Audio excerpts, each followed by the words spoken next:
Hello friends, welcome back again in e notes. So lathe machine हम पढ़ रहे थे unit 1 metal cutting and machine tool का। तो पार्ट 5 में हम पढ़ेंगे स्पेसिफिकेशन ऑफ लेथ। अगर आपको लेथ मशीन खरीदनी हो तो उसकी कौन कौन सी स्पेसिफिकेशन होनी चाहिए, ऐसा कुछ। ठीक है, चलिए शुरू करते हैं। ओके, तो स्पेसिफिकेशन ऑफ लेथ। अगर आपको यहाँ पे एग्जांपल ये समझो कि अगर आपको खुद के लिए एक लेथ मशीन खरीदनी हो, ठीक है, खुद के लिए अगर आपको लेथ मशीन खरीदनी हो तो आप किस टाइप का लेथ मशीन खरीदोगे। जाहिर सी बात है, आपको जिस टाइप की रिक्वायरमेंट होगी, ठीक है। अगर आपको छोटे छोटे टूल्स यूज वर्क पीस पे आपको जॉब बनाने हैं, छोटे छोटे वर्क पीस से आपको जॉब बनाने हैं, तो तब तो आप कोई लगभग 8-10 फीट का, 8-10 फीट नहीं, लगभग 30-40 फीट का आप लेथ मशीन लोगे और काम हो जाएगा। मीन्स बोले तो 3 मीटर के करीब लेथ मशीन लोगे, आप छोटे छोटे वर्क पीस को आप उससे जॉब बना सकते हो। बट अगर आपको रिक्वायरमेंट है कि आपका जो शाफ्ट है, आपका जो वर्क पीस है, वो 1-1 मीटर का एक मीटर का डाया है, उसका 1 मीटर का डाया है, तो क्या उसके लिए आप ये छोटे से वर्क लेथ मशीन पे काम कर लोगे? जी नहीं, उसके लिए आपको बड़ा लेथ मशीन चाहिए होगा।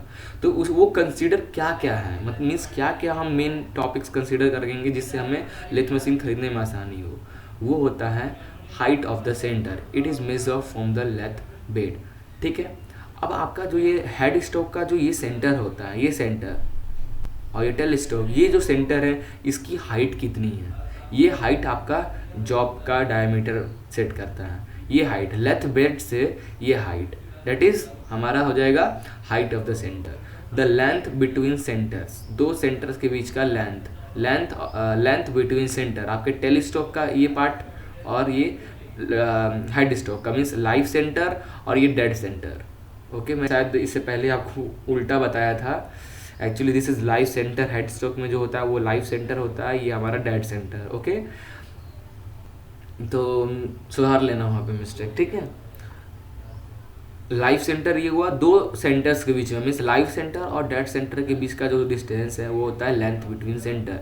तो आपको ये कितनी ज़रूरत है अपने रिक्वायरमेंट के अकॉर्डिंग।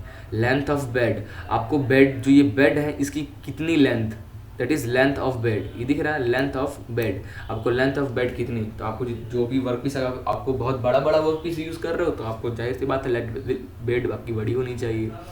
फिर हमारा swing diameter over bed. Swing diameter of bed मतलब it is the largest diameter of the work piece that revolves without touching on the bed.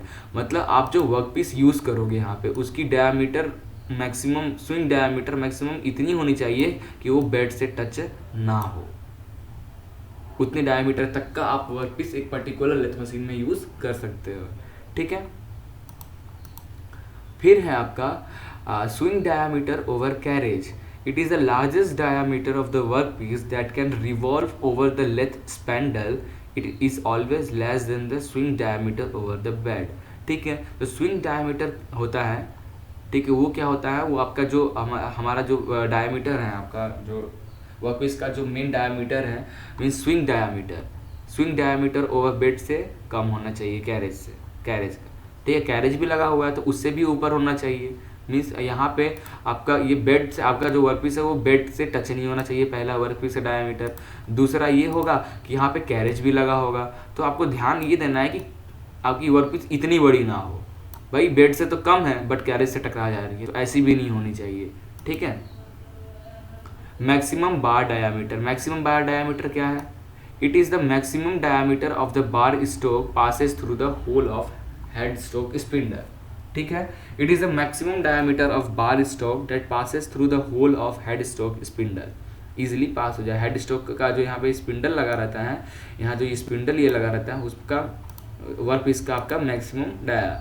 Okay, spindle की स्पीड, स्पिंडल जो कितनी स्पीड से rotate, मतलब आप कितने आरपीएम तक की स्पीड पे काम करना है। Spindle nose diameter, lead screw pitch, आपको लीड स्क्रू पिच कैसा चाहिए। अगर लीड स्क्रू का जो आपका पिच है, जो उस पर थ्रेड कटा हुआ है, बहुत ज़्यादा हुआ, तो अगर आप पिच अगर 10-10 mm का हुआ, अब आप उसमें 4 mm की 1 mm का थ्रेड आपके वर्क पीस पे काटे, तो ये बहुत दिक्कत वाला काम है, अभी होगा ही नहीं, ठीक है। तो उसके लिए लीड स्क्रू का पिच भी आपको ऐसे रखना होगा ताकि आप जो भी रिक्वायरमेंट आपको आगे फ्यूचर में पड़े कि आपको इतने पिच तक का काटना हो, आपको थ्रेड तो ईजिली कट जाए। Motor horse power, and RPM, आपके मोटर हॉर्स पावर पे भी, आरपीएम कितने, आपकी मोटर कितने हॉर्स पावर की है, कितने आरपीएम से काम कर रही है, ये सब भी आपको पता होना चाहिए। मोटर जितने आरपीएम से काम कर रही है तो आपको उतनी ही, जैसे कि 300 आरपीएम से मोटर काम कर रहा है तो आपको ज़रूरी नहीं है 300 आरपीएम यहाँ मिले, यहाँ 250 आरपीएम मिला है, बाकी गियर रिडक्शन जो है वहाँ पे आपका पावर लॉस होता है। ठीक है, तो ऐसे ही आपको ये सब चीज़ ध्यान में रख कर आपको लेथ मशीन खरीदनी पड़ती है। ओके, तो आई थिंक आपको ये नॉर्मल छोटी छोटी टॉपिक्स क्लियर हो गया होगा। नेक्स्ट लेक्चर में हम स्टार्ट करेंगे सिंगल पॉइंट कटिंग टूल क्या है, उसके ज्योमेट्री, उसके नॉमेनक्लेचर, उसके सैम्बल्स। ओके।